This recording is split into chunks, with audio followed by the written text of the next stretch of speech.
You need to grow up. I'm Pastor Adam. This is continuing the conversation. So glad you decided to tune in, check out, and see what we've got going on today. I say this because we're going through a series where we need to stop being babies. Here's what I mean by that. The sermon last week was all about how there was these disciples of Jesus. Jesus was gone on the Mount Transfiguration. They were left, and they couldn't cast out this evil spirit, and they're arguing and nothing's getting done. And Jesus looks at them and he says, "You unfaithful generation, how long am I going to be with you?"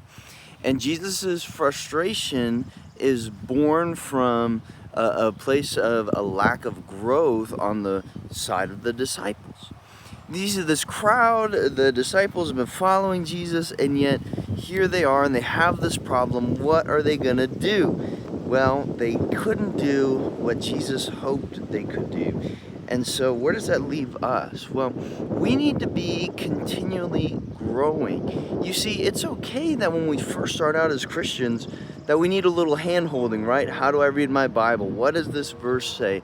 What am I supposed to do, right? But as we continue to be Christians, we need to grow up in a sense of we shouldn't need the same hand-holding that we did when we first started, right?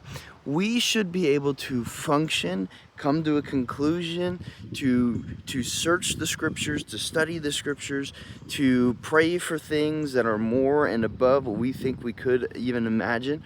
Why? Because our faith grows. And what does Jesus say? That if we had just a little faith of mustard seed, that we could move mountains. All we need to do is grow up, right? And be healthy, mature Christians, because that's the goal. I'm Pastor Adam. This is Continuing the Conversation, and I'll see you next time.